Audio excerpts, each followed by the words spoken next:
اللہ الرحمن الرحیم رب اشرح لی صدری ویسر لی امری واحلل عقدۃ من لسانی یفقہوا قولی اما بعد فقد قال رسول اللہ صلی اللہ علیہ وآلہ وسلم ان الحسین مصباح الہدی وسفینۃ النجات۔ صلوات پڑھے محمد وآل محمد۔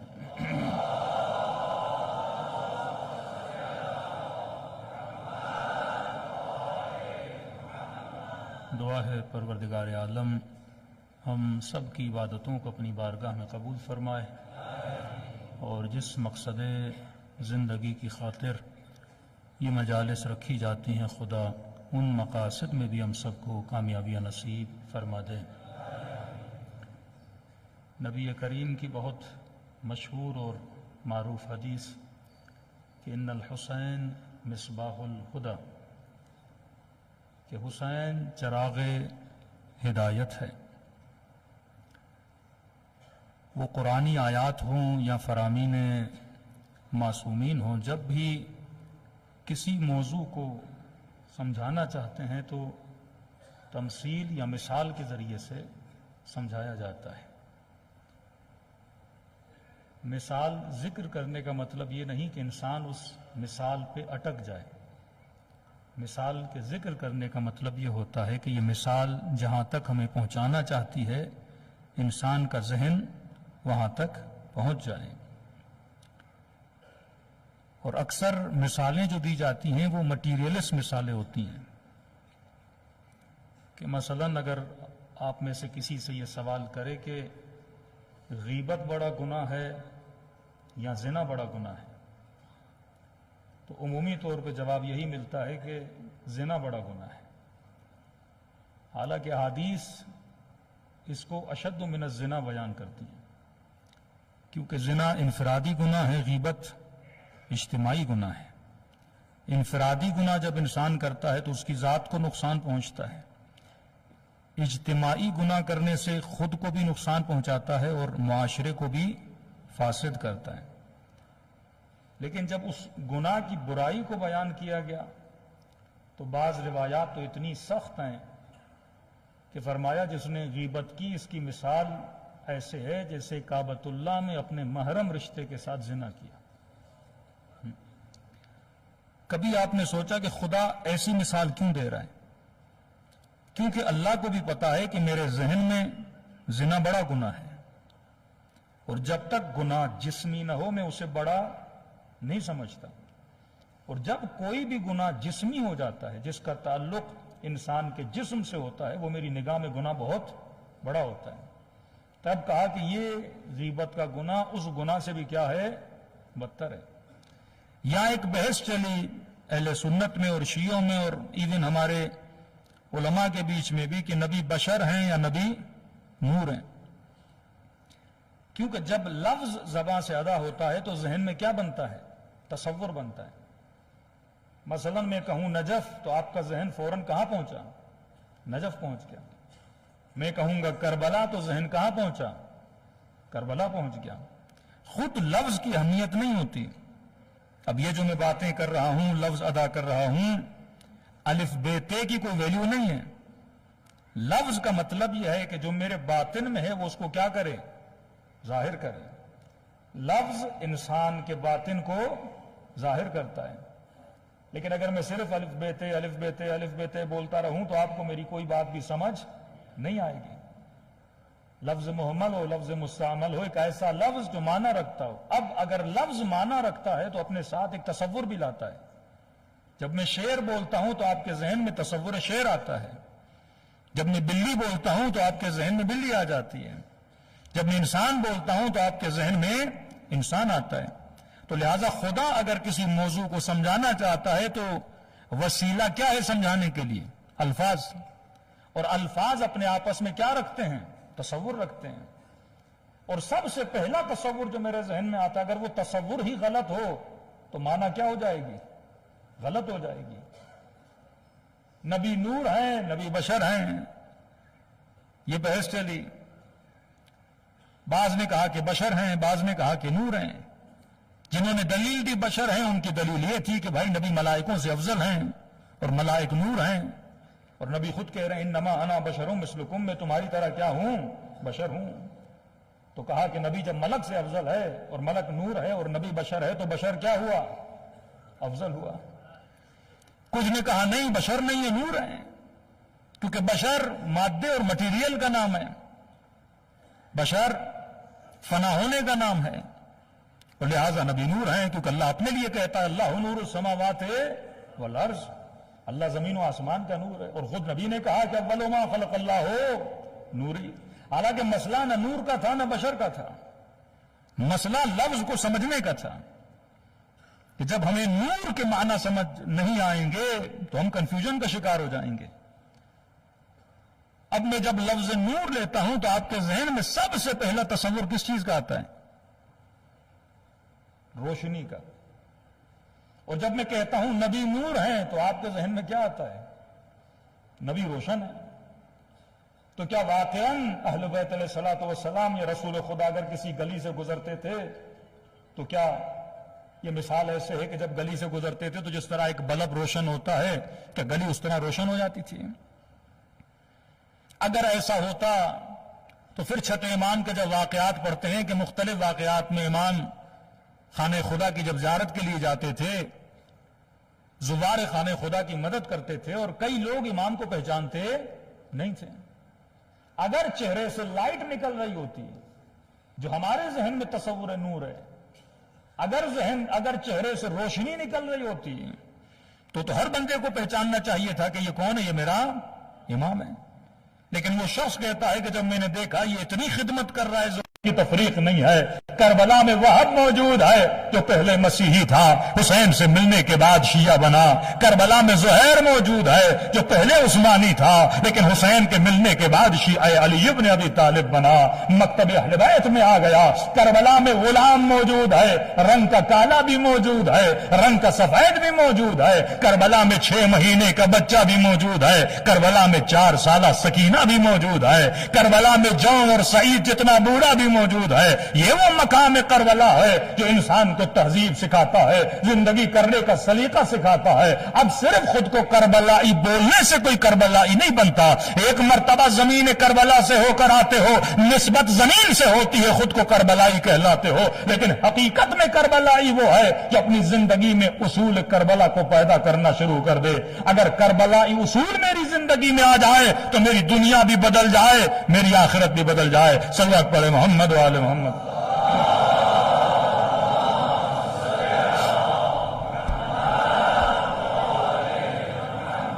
واجل فرجہم۔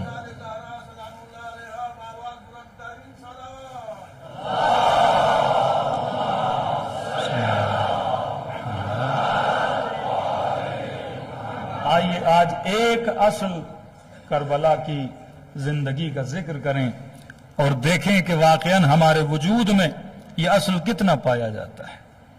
اصول کربلا اگر ہماری زندگی میں نہیں تو میرے عزیز زندگی کربلا ہی نہیں۔ 3 دن میں جتنا بیان کر سکے بیان کریں گے۔ ایک سب سے بارز ترین اصل یعنی جو سب سے زیادہ نظر آتا ہے کربلا میں امام حسین کی زندگی میں اور اولاد امام حسین کی زندگی میں، وہ اصل کون سا ہے؟ کربلا میں ایک چیز نظر آتی ہے اور اس کا نام ہے خوف پروردگار عالم۔ کربلا میں خوف پروردگار عالم نظر آتا ہے۔ سیدہ زینب کو دیکھ خوف نظر آتا ہے، امام حسین نظر آتا ہے، حور کا پلٹنا دیکھیں نظر آتا ہے۔ اب معصوم فرماتے ہیں صرف یہ کہنا کہ میرے دل میں خوف خدا ہے یہ کافی نہیں ہے۔ آج ہر مسلمان بولے میں بہت اچھا مسلمان ہوں، ہم بولے ہم بہت اچھی شیعہ ہیں، یہ مومن بولے کہ میرے دل میں تقوی پروردگار عالم بہت زیادہ ہے، کہنے سے کچھ نہیں ہوتا۔ میرے معصوم فرماتے ہیں جب تک تیرے اندر یہ نشانیاں نظر نہ آئیں تب تک نہ سمجھنا کہ تیرے اندر خوف پروردگار عالم ہے۔ خوف خدا ہونے کی نشانیاں ہوتی ہیں۔ جس طرح ہم شیعہ ایک بہت بڑا دعویٰ کرتے ہیں وہ یہ ہے کہ ہم کہتے ہیں ہمارے سینوں میں غم حسین ہے، ہمارے بھائی بھی کہتے ہیں ہمارے سینوں میں غم امام حسین ہے۔ ہم کہتے ہیں یزید بہت برا تھا، ہمارے بھائی بھی کہتے ہیں یزید بہت برا تھا، لیکن کہتے ہیں ہم ماتم نہیں کرتے، ہم تمہاری طرح۔ ہم اس کی دلیل کیا دیتے ہیں؟ ہم عالم طارق جمیل صاحب جب واقع کربلا پڑھتے ہیں اور آنکھوں سے آنسو بہتے ہیں تو ہم کہتے ہیں نا اس کے دل میں غم حسین موجود ہے. یہ کیسے ممکن ہے؟ تو ایک عام سا ڈرامہ دیکھتا ہے، ڈرامہ جس میں کوئی ایموشنل سین آتا ہے تو رو پڑتا ہے، ایموشنلی انسان رو پڑتا ہے. تو کیسے ممکن ہے تو یہ سنے کہ فرزند رسول کو کربلا کے میدان میں کاٹا گیا، نواسیوں کو تماچے مارے گئے، اور وہ دعوی محبت بھی کرے لیکن آنکھوں سے آنسو نہ گرے. ہر شے کی نشانی ہوتی ہے. معصوم فرماتے ہیں اگر دل میں خوف پروردگار عالم ہے تو خوف خدا کی 5 نشانیاں ہیں. یہ صرف کہنا کافی نہیں کہ میرے دل میں خوف خدا ہے. اے جوان، اگر تیرے دل میں خوف خدا ہے تو مولا حسین فرماتے ہیں پہلے دیکھ تیرے اندر یہ نشانی ہے کہ نہیں ہے. اگر یہ نشانی ہے تو تو مالک خوف خدا ہے، صاحب خوف ہے. لیکن اگر یہ نشانی نہیں ہے تو یہ صرف دعویٰ ہے. بالکل اسی طرح جو کہتے ہیں غم ہے پر آنکھوں سے آنسو نہیں آتے. تو خوف کی نشانی ہوتی ہے. اس وقت میں ڈرا ہوا ہوں یا خوش ہوں آپ کو کیا پتا؟ خوف ایک کیفیت باطنی ہے. فرمایا کیسے پتا چلے گا؟ فرمایا پہلی نشانی جو خوف پروردگار عالم رکھتا ہے، پہلی نشانی یہ ہے کہ وہ خدا کو ناظر مانتا ہے. اگر تو خدا کو ناظر مانتا ہے تو سمجھو تیرے اندر خوف خدا ہے. ناظر کا مطلب یعنی یہ تیرا بلیو ہے، یہ تیرا ایمان مستحکم ہے کہ ہر لمحہ مجھے پروردگار عالم دیکھ رہا ہے. بھائی گلگت میں ایک گھر بنایا جائے 2000 میٹر پہ، اس گھر کے اندر دنیا کی ہر سہولت، ہر عیاشی، ہر مزہ رکھا جائے اور آپ کو بولا جائے کہ آپ 10 دن اس گھر میں زندگی گزارو، فری ہو، آزادی ہے، جو کرنا ہے کرو، جیسے سونا ہے، جو پینا ہے، جو کھانا ہے، ہر سہولت جو بولو گے تجھے دیا جائے گا، حلال ہو یا حرام ہو سب تجھے دیا جائے گا. آپ کو اس گھر میں ڈالا جائے. لیکن بولا جائے اس گھر کے اندر 36 کیمرے لگے ہیں، ریکارڈنگ ہو رہی ہے، کیسے کھاتے ہو، کیسے سوتے ہو، کیا باتیں کرتے ہو، کیا دیکھتے ہو، اور یہ ریکارڈنگ پاکستان کے نیشنل ٹی وی پہ دکھائی جا رہی ہے. 24 گھنٹہ تمہاری ایکٹیویٹی کیا ہے. میں قسم کھا کے کہتا ہوں جو بھی اس گھر میں جائے گا اس سے بڑا کوئی متقی نہیں ہوگا. کس کے خوف کی وجہ سے؟ کیمرے کی خوف کی وجہ سے. کہ جتنا تو کیمرے سے ڈرتا ہے اگر اتنا خدا کا خوف آ جائے.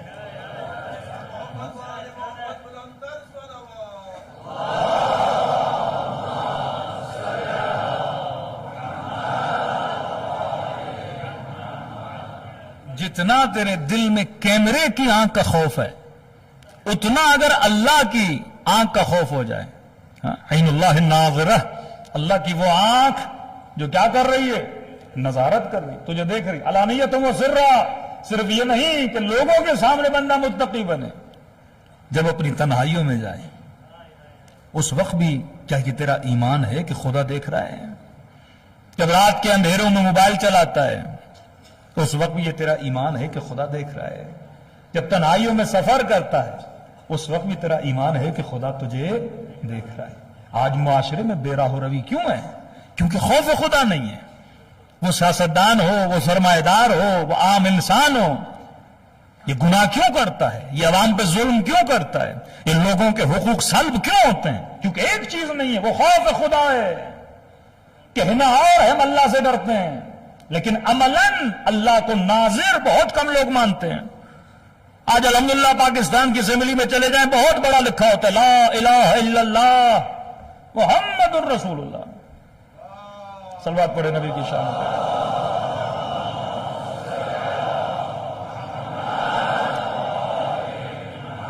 لیکن اس لا الہ الا اللہ اور محمد رسول اللہ کا خوف اس اسمبلی میں بیٹھے ہوئے کتنے لوگوں کے دلوں میں ہوتا ہے؟ آپ کی عدالتوں کے پیچھے لکھا ہوتا ہے کہ عدالت کرو بالقسط، لیکن کتنے فیصلے بالقسط ہوتے ہیں یا قسطوں میں ہوتے ہیں؟ کہنا اور ہے، حقیقت میں خدا کو ناظر ماننا اور ہے. آج جس چیز کی کمی برملا پائی جاتی ہے وہ خوف پروردگار عالم ہے، خوف خدا نہیں پایا جاتا. اور خوف خدا کی نشانی یہ ہے کہ ہم اللہ کو ناظر نہیں مانتے. کبھی بڑے بڑے چہرے عوام کے سامنے بڑے شریف، لیکن تنہائیوں کی چیزیں جب لیک ہوتی ہیں تو پتا چلتا ہے بندہ کتنا شریف تھا۔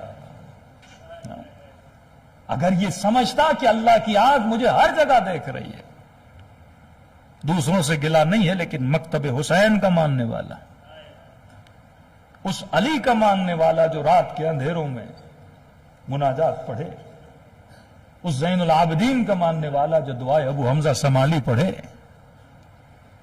جو کہے کہ عباس ایک رات کی مہلت چاہیے اور شب عاشور تسبیح خدا میں اپنی رات کو گزارے، وہ سیدہ زینب جو زندان شام کی اندھیری راتوں میں نماز تہجد کے لیے اٹھے، یہ خوف خدا آج نسلوں میں پایا جاتا ہے۔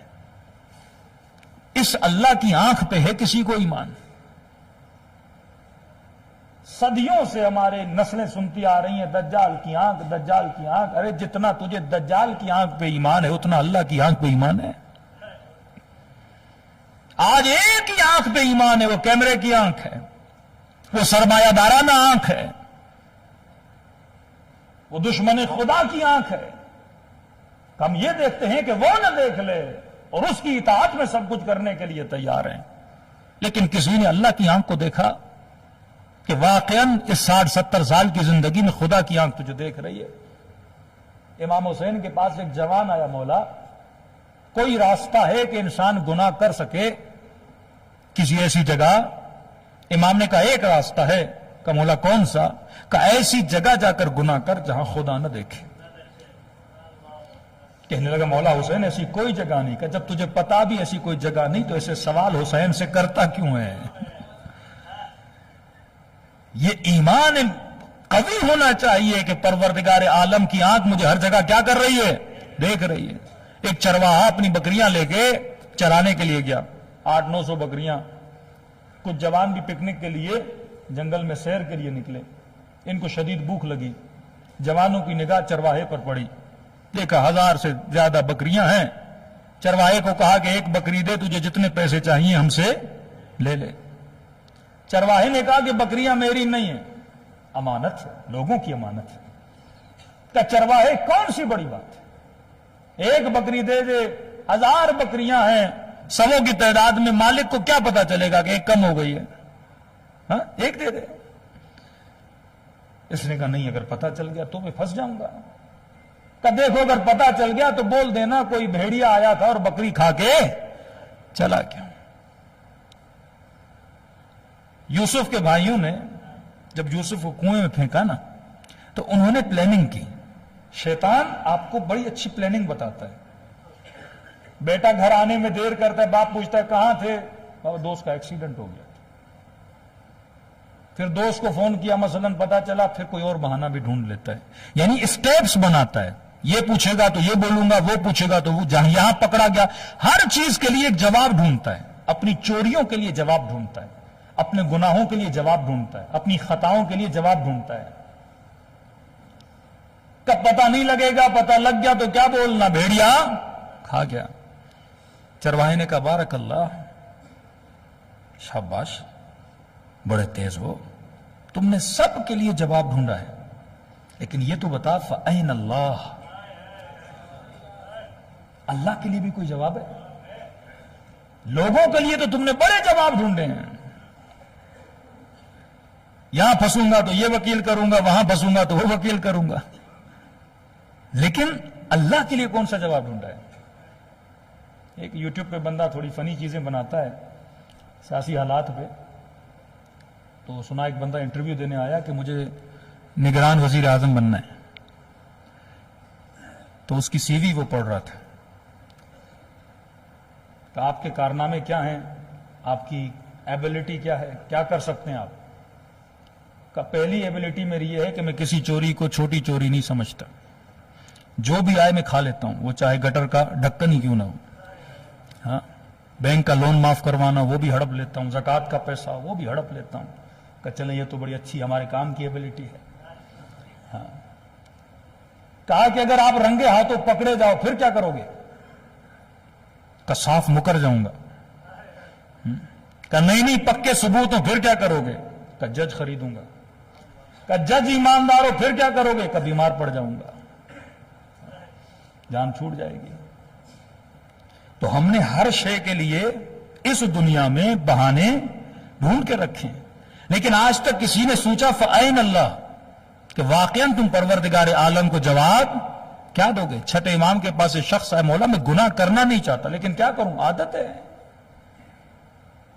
امام نے کہا اللہ کو حاضر ناظر مانتے ہوگا؟ جی مولا میرا ایمان ہے۔ کہ یہ بتا اگر گناہ کرتے وقت وہ دیکھیں جو تیری عزت کرتے ہیں، سلام کرتے ہیں تجھے، ان کے سامنے گناہ کرو گے؟ حاجی صاحب بولتے ہیں تجھے، ظاہر بولتے ہیں، عزادار بولتے ہیں، مولانا بولتے ہیں، علامہ بولتے ہیں، جو عزت کرتے ہیں نا، ان کے سامنے کا نہیں مولا اتنا بے حیا نہیں۔ کہا جن کی تو عزت کرتا ہے ان کے سامنے گناہ کرو گے؟ ایک مرتبہ کچھ ہماری عزت کرتے ہیں، ایک مرتبہ کچھ لوگ ہیں جن کی ہم عزت کرتے ہیں، ان کے سامنے کرو گے؟ اپنے استاد کے سامنے، کسی بڑے عالم کے سامنے؟ کہا نہیں مولا اس کے سامنے گناہ نہیں کروں گا۔ امام نے کہا ماں کے سامنے گناہ کرو گے؟ کہا مولا اتنا بے حیا نہیں، ماں کے سامنے گناہ کر۔ چھٹے امام نے کہا میرے آخری سوال کا جواب دے، اگر 6-7 سال کا بچہ دیکھے اس کے سامنے گناہ کرو گے؟ کہتا نہیں مولا میں اتنا بے حیا نہیں کہ بچے کے سامنے گناہ کر۔ کہتا یہ جواب دینا تھا، میرے چھٹے امام زار و قطار رونے لگے۔ کہ عجیب مسلمان ہو، 6 سال کے بچے کی عزت ہے کہ وہ دیکھ رہا ہے تو گناہ نہیں کرتا، کیا میرے رب کی عزت 6 سال کے بچے جتنی بھی نہیں؟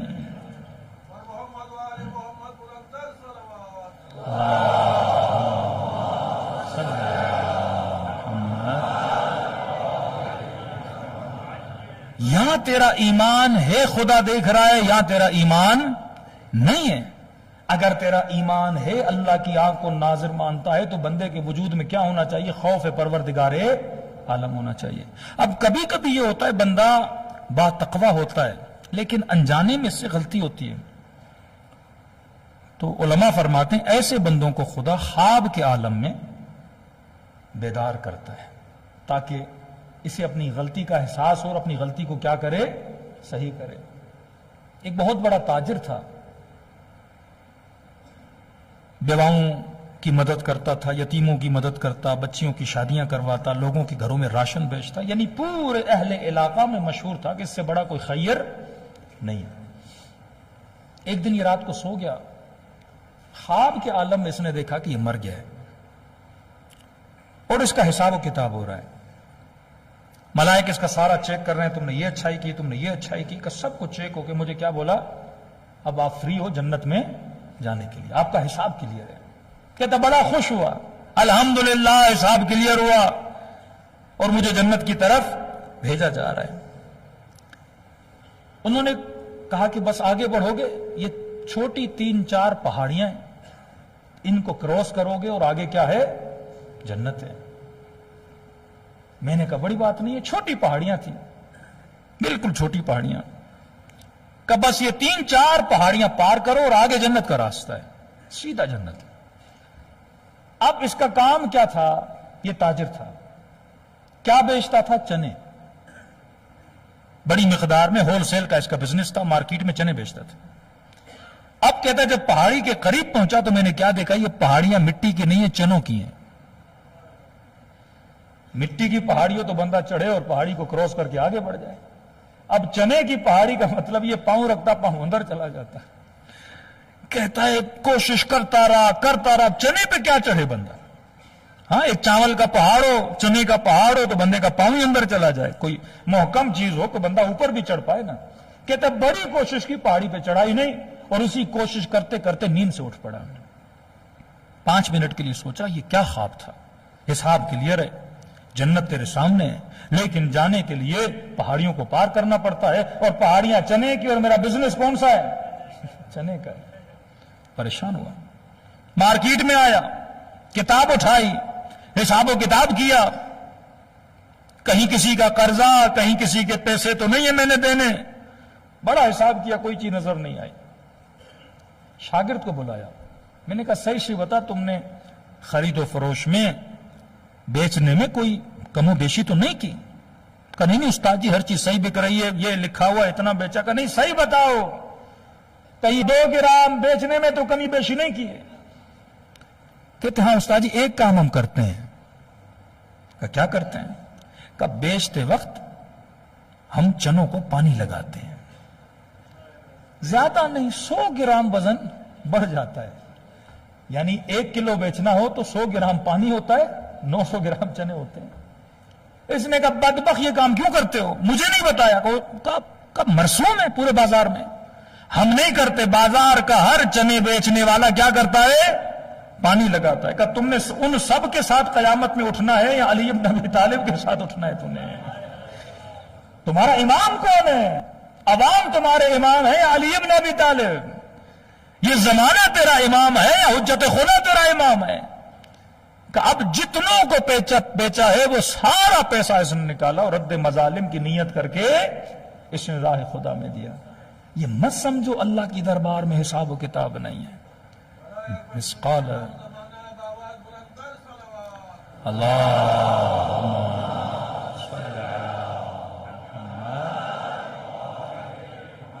مسقال ذرۃ خیرا یرہ مسقال ذرۃ شرا یرہ. ذرے ذرے کا خدا حساب لیتا ہے. حقوق الناس اگر انسان کے گلے پر ہیں، کربلا کا میدان ہے. وہ لوگ جو امام حسین کی مدد کرنے آئے، امام نے فرمایا اگر کسی کے سر پر کسی کا دین ہے تو پہلے جا کے ادا کرے، پھر حسین کی مدد کرے. کسی کا قرضہ کسی کے سر پر ہے، کسی کے پیسے کسی کے سر پر ہیں، پہلے جا کے ادا کر، پھر حسین کی مدد کر. کسی نے کہا مولا حسین ایسا نہ ہو میں جاؤں اور آتے آتے دیر ہو جائے. امام نے فرمایا اگر یہ مسئلہ ہے تو جلدی جا، کسی کو اپنا وکیل بنا کے واپس آ کہ تیرے مرنے کے بعد بھی کیا کرے؟ تیرا قرضہ ادا کرے. جو چیزیں آپ کے سر پر ہیں، خوف خدا اگر ہو تو بندہ اپنے جیتے جی مسائل کو حل کر کے چلا جائے.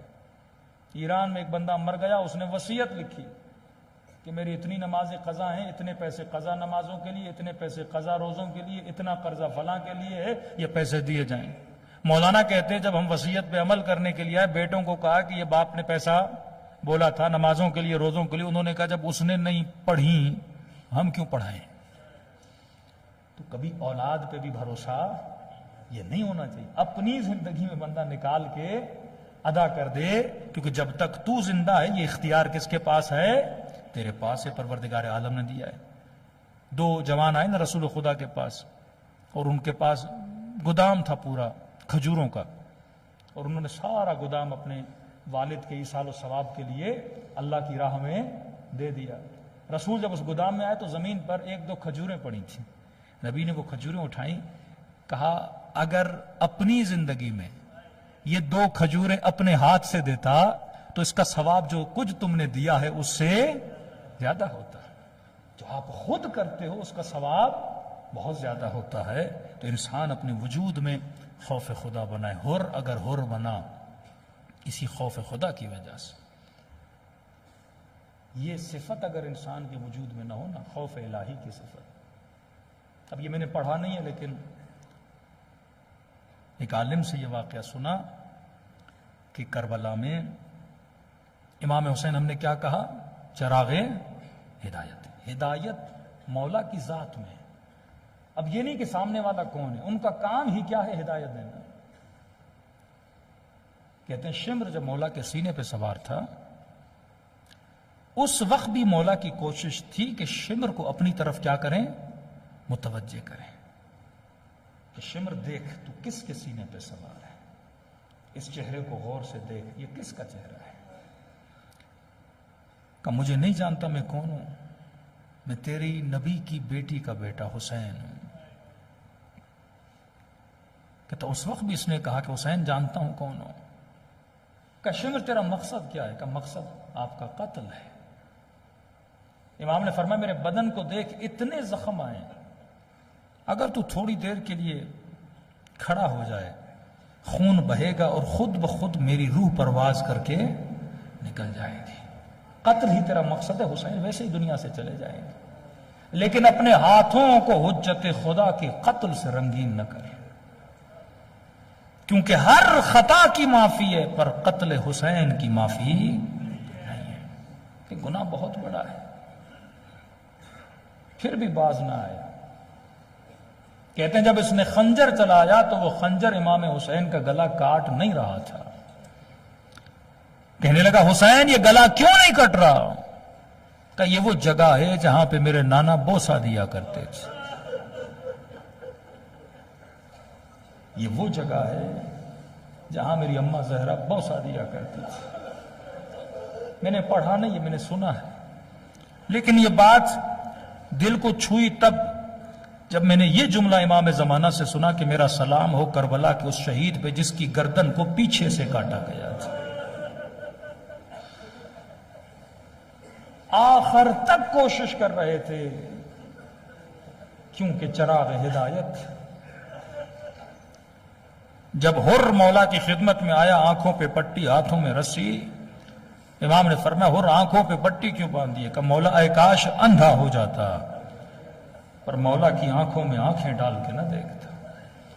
اور ہاتھوں میں رسی کیوں باندھی ہے؟ فرمایا کاش مولا ہاتھ کٹ جاتے پر آپ کی لجام فرس میں ہاتھ نہ ڈالتا. حسین کہتے آجا میرے سینے سے لگ جا. نہیں، کہا بھیا حر حسین کے سینے سے لگ جا. جب کوئی معافی مانگ کر ان کے در پہ آتا ہے، یہ قریبی ترین رشتے میں اس کو پکار کے اپنے سینے سے لگاتے ہیں. اب خوف اتنا حر کے وجود میں کہ امام نے کہا بھیا حر میرے سینے سے لگ جا. بشارت دی حر تجھے جنت مبارک ہو. لیکن تاریخ لکھتی حر روتا رہا. کہ مولا آپ نے معاف کیا؟ کہ حسین معاف کیا. کہ مولا اگر اجازت ہو میں زہرا کی بیٹیوں سے معافی مانگوں. کہ اور اس پورے گھرانے کا اخلاق ہے کہ اگر میں نے معاف کیا تو سمجھو میری بہنوں نے معاف کیا. کہ مولا سکون نہیں مل رہا، اجازت دے میں خود معافی مانگوں. جب امام نے پوچھا اور اتنا اصرار کیوں کر رہا ہے؟ کہتا ہے مولا جب آپ کا راستہ روکا تھا نا، مجھے کچھ اماریوں سے کچھ بیبیوں کے رونے کی آواز آئی.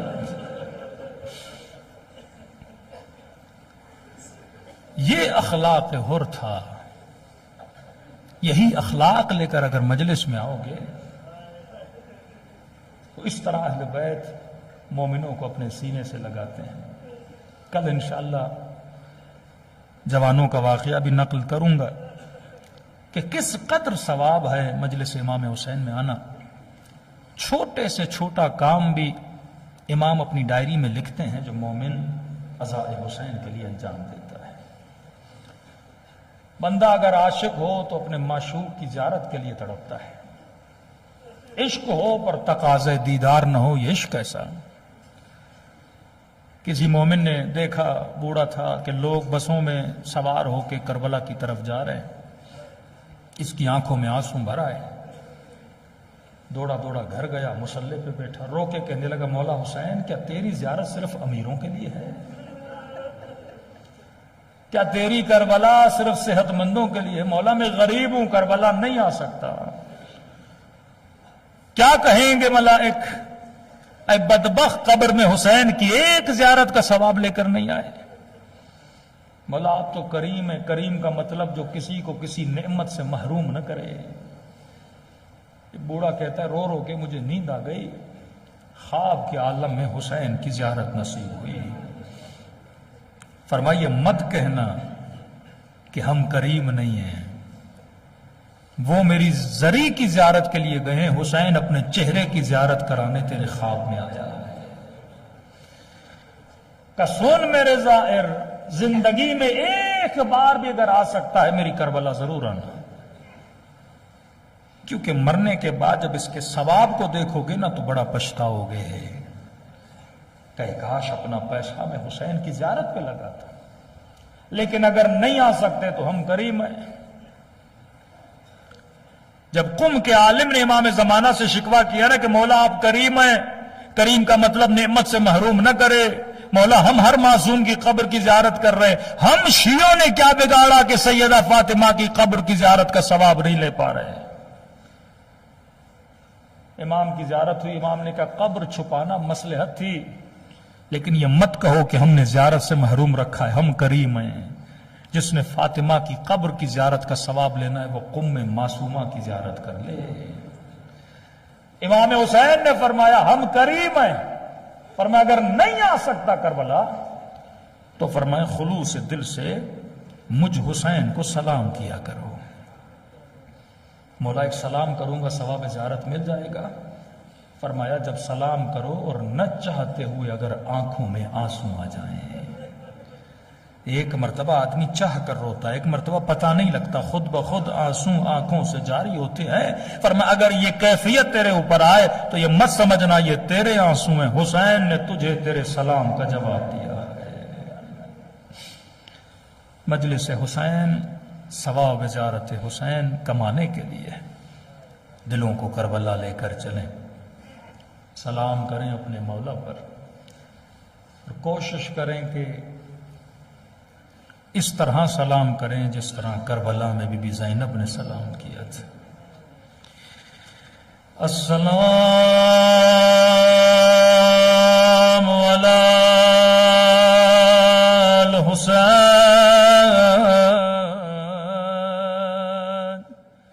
وعلی علی ابن الحسین، سب مل کے وعلی اولاد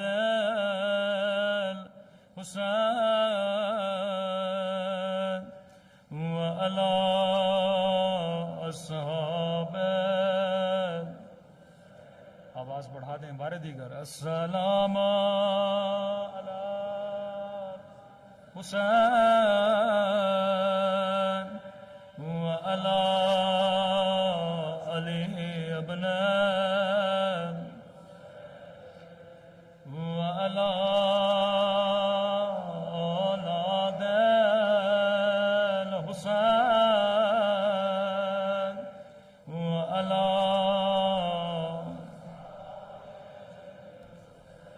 بلند آواز سے السلام علی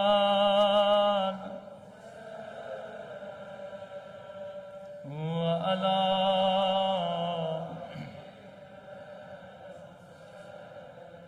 وعلی اولاد وعلی اصحاب، سب مل کے السلام علی الحسین وعلی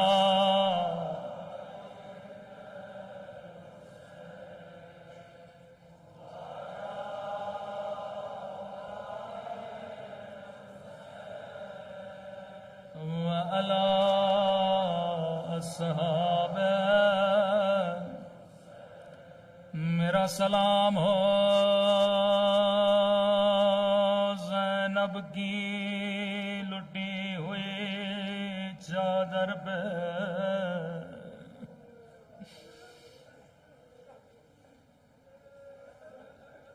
میرا سلام ہو رباب کی اجڑی ہوئی گودی پہ،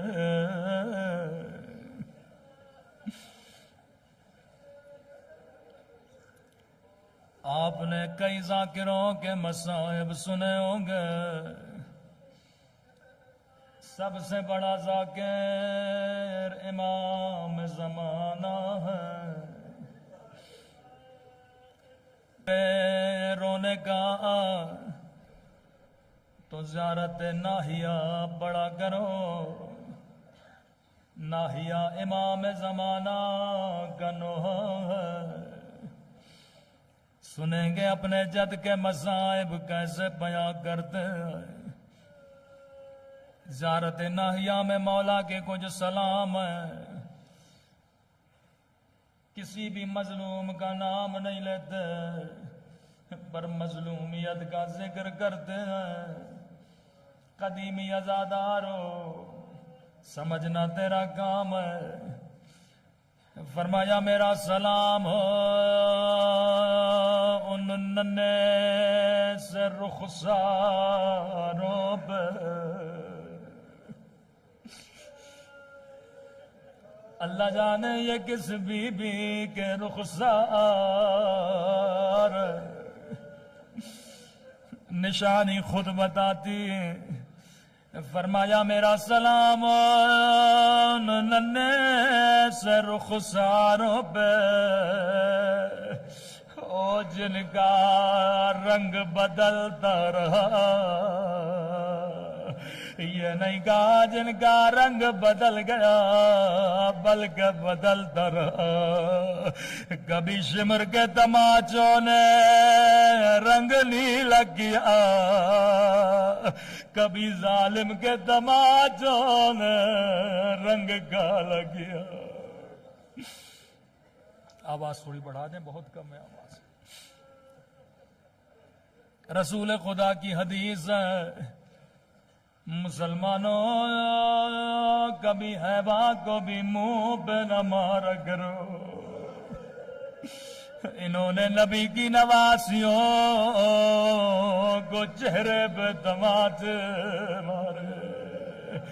جب بابا کا کٹا ہوا سر سکینہ کی گودی میں آیا، رو رو کے کہنے لگے، او میرے غریب الوطن بابا، او میرے پیاسے بابا، بابا ذرا آنکھیں کھولو، ذرا میرے زخمی رخسار دیکھو۔ بابا تیری سکینہ کا رخسار چھوٹا تھا، لیکن ظالم کا ہاتھ بڑا تھا۔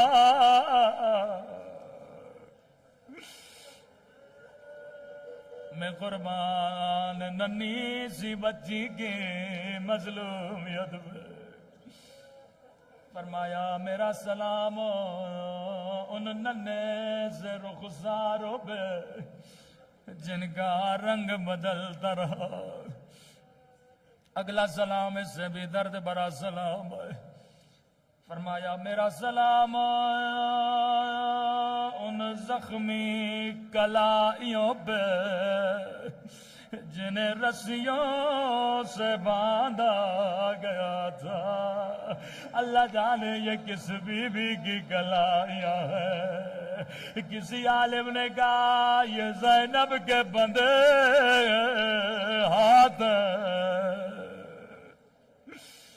میں نے کہا کربلا میں بی بی زینب پہ بڑے بڑے مصائب آئے، بی بی نے تازیانے کھائے، نو کے نیزہ سے ظالم نے سیدہ کو کئی مرتبہ مارا، لیکن امام زمانہ نے وہ مصیبت یاد نہیں کی، بلکہ سیدہ کے بندھے ہوئے ہاتھوں کو یاد کیا۔ اللہ جانے یہ کیسی مصیبت تھی۔ جب میں نے یہ روایت پڑھی بات سمجھ میں آ گئی۔ راوی کہتا ہے 11 محرم کو او زینب اونٹ سے آئے سے گری جیسے عباس گرے تھے۔ شاید کوئی جوان کہے مولانا یہ آپ نے کیا پڑھا؟ ارے زینب کے تو بازو سلامت تھے، عباس کے بازو سلامت نہیں تھے۔ میں نے کہا جواب میں نہیں دوں گا۔ امام زمانہ فرماتے ہیں میرا سلام ہو میری ان پھپھیوں پہ اور جن کے بازو ان کی گردن سے بندھے تھے۔ او زینب ایسے گری جیسے عباس گرے تھے۔ الا لعنت اللہ علی القوم الظالمین۔ ماتم حسین۔